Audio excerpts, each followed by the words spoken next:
भगवान शंकर के ऊपर तुलसी, नारायण पर तुलसी चढ़ा दो तो मुक्ति मिलती है, और महादेव पर तुलसी चढ़ा दो तो भुक्ति, संसार की सामग्रियां मिलती हैं। आपका मकान अपना हो जाएगा, आपकी दुकान अपनी हो जाएगी, आपको बच्चों की शादी में देरी हो रही है, बहू को संतान जन्म नहीं ले पा, यानी संसार की जितनी भी चीजें हैं वह महादेव पर तुलसी चढ़ाने से प्राप्त होती है, और मोक्ष नारायण के ऊपर तुलसी चढ़ाने से प्राप्त हो जाता है। ये तुलसी की महिमा है। तुलसी का पत्ता आप मुख में डालते हैं तो रोगों का निपटारा करता है, और तुलसी गंगाजल में डालकर तुलसी दल बना करके ले लेते हैं तो वो तुलसी पापों का नाश कर देती है। एक ही तुलसी है, उसके प्रभाव आप देखिए। तालियां को ज्यादा तो नहीं बजा रहे हैं आप, पूछ लीजिए अपने आप को। तो आप तालियां बजाएंगे तो पड़ोसी सोएगा नहीं, इसलिए हाँ थोड़ा करंट में बैठिए। अभी अभी मैंने बोला है कि आप नीचे पीठ, आप पारदेश्वर भगवान पूजते हैं तो पारद की ही पीठ हो तो ज्यादा ठीक है। आप पीतल के महादेव पूजते हैं तो पीतल की ही पीठ होनी चाहिए। आप चांदी के महादेव पूजते हैं तो चांदी की पीठ होनी चाहिए। एक नर्मदेश्वर भगवान ऐसे हैं जिनकी पीठ किसी भी धातु की आप बनवा सकते हैं, इसलिए नर्मदेश्वर भगवान को बहुत अद्भुत कहा गया। पूजा करते हैं तो आवाहनम च आसनम च अर्घम पाद्यम तथैव च, भगवान को आसन दिया जाता है। अभी मैंने आपको बोला है भगवान महादेव की पूजा में भस्म, गुड़, नवनीत कहते हैं मक्खन। आपको तो यही पता है कि नवनीत सिर्फ कृष्ण को चढ़ता है, ऐसा नहीं है। मक्खन गणेश जी को चढ़ता है, मक्खन कन्हैया जी को चढ़ता है। और इस ग्रंथ में लिखा है कि गुड़ और मक्खन दोनों मिलाकर महादेव के ऊपर चढ़ा दें।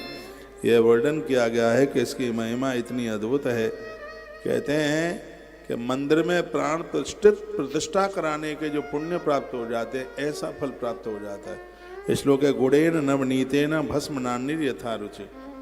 जो भगवान को भस्म चढ़ाते हैं, मक्खन, गुड़, ये चीजें चढ़ाते हैं, लिंगम यत्नेन कृतपान्ते, ऐसा लगता है कि साक्षात आपने लिंग की स्थापना कर डाली, आपने मंदिर स्थापना कर डाली। नवनीत मक्खन को कहते हैं। गुड़ और मक्खन मिला करके, कन्हैया को मक्खन मिश्री मिला के भोग लगाया जाता है, तो भगवान महादेव को गुड़ और मक्खन मिला करके भगवान को भोग लगाया जाता है। इससे आपके काम बनते। लिखा है सर्वत्र फलदाता, ये सब चीजें तुम जहां जाओगे वहीं आपको फल मिलेगा, आपको काम बनेंगे।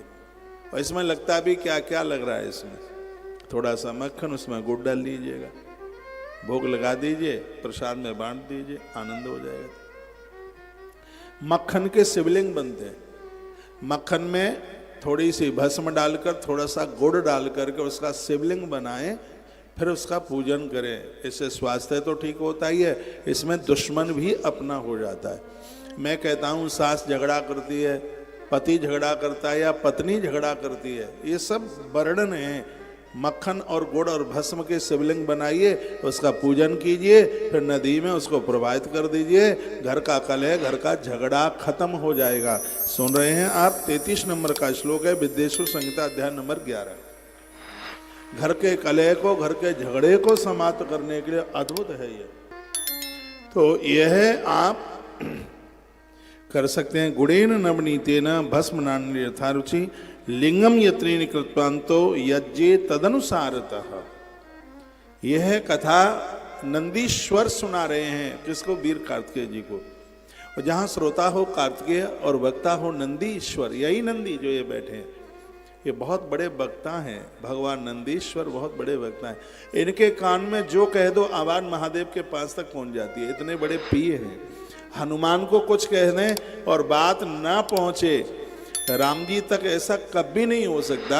इनको कुछ कह दें और बात महादेव तक ना पहुंचे, ऐसा कभी नहीं हो सकता। श्री शिव महापुराण के एक प्रमुख वक्ता हैं जिनका नाम है श्री नंदी जी। ये वरुण की गौशाला से आए।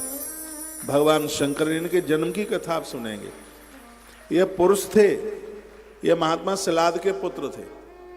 ये महात्मा सलाद हुए, अद्भुत, ये उनके बेटे हुए हैं ये। और यह है श्री शिव महापुराण के यह अद्भुत वक्ता। हमारे मध्य में पूज्य आचार्य पद्मनाथ दास जी महाराज जी का आना हुआ है। श्री रामचरित मानस भवन अयोध्या धाम। कहाँ बैठे हैं आप? कहाँ बैठे हैं महाराज जी जिनका नाम मैं ले रहा हूं? हाँ, आप बैठे रहिए, बैठिए आप, आपका बहुत आदर है। आप पधारे हमारे मध्य में।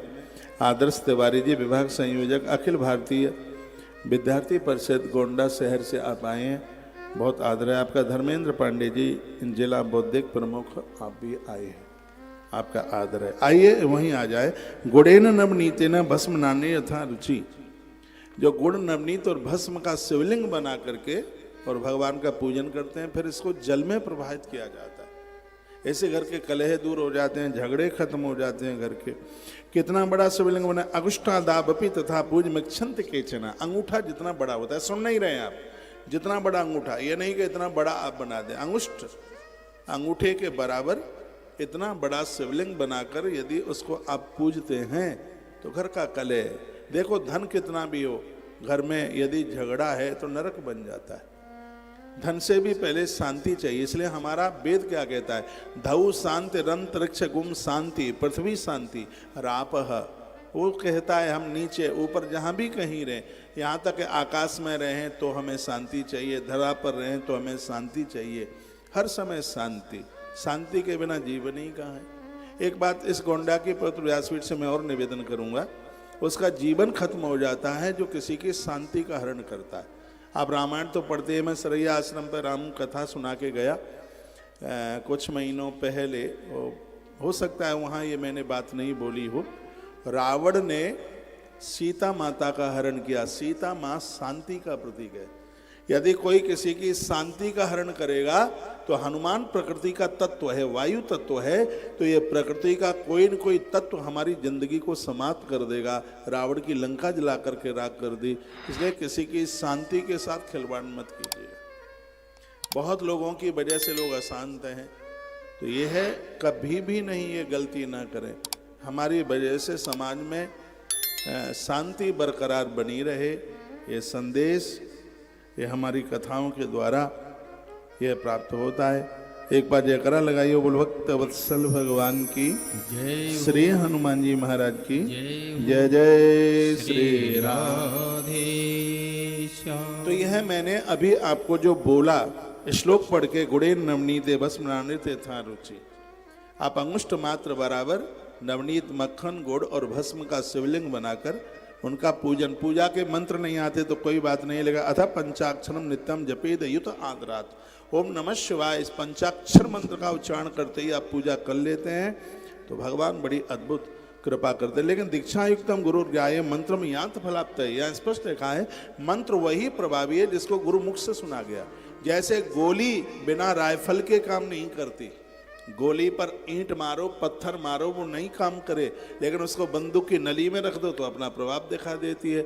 जैसे गोली बिना बंदूक की नली के काम नहीं करे, उसी प्रकार से मंत्र भी गुरुदेव की बोली के बिना काम नहीं करता।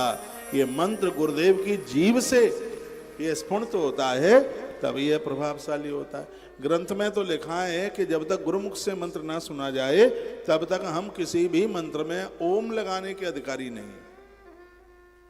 किसी गुरुदेव से मंत्र सुनिए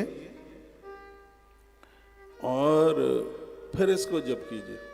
भले ही ये बात मुझे मेरी किसी को बढ़िया ना लगे, फिर भी मैं बोलूंगा, ब्राह्मण सत पूतात्मा गुरु ज्ञानी विशेषते।